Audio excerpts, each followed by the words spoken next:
l'étude de l'intelligence a connu une évolution significative depuis le début du XXe siècle.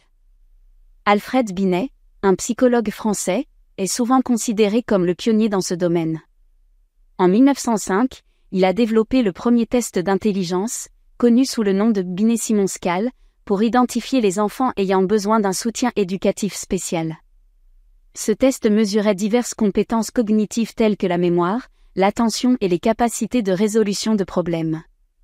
Dans les années 1910, le concept de quotient intellectuel, QI, a été introduit par Lewis Terman, qui a adapté et standardisé le test de Binet pour les populations américaines, créant le célèbre Stanford Binet Intelligence Scale.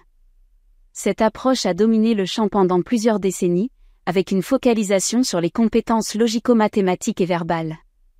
Cependant, dans les années 1980, Howard Gardner a révolutionné notre compréhension de l'intelligence avec sa théorie des intelligences multiples.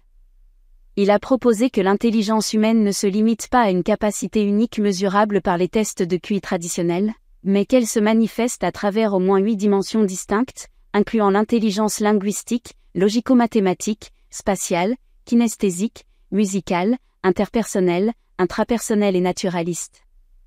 Gardner a souligné que chaque individu possède un profil unique de ces intelligences, qui peut se développer différemment en fonction de l'environnement et des expériences personnelles. Sa théorie a eu un impact profond sur les pratiques éducatives, encourageant une approche plus holistique et personnalisée de l'apprentissage. Ainsi, de Binet à Gardner, la compréhension de l'intelligence est passée d'une vision unidimensionnelle à une conception plus riche et diversifiée, reflétant la complexité et la variété des capacités humaines.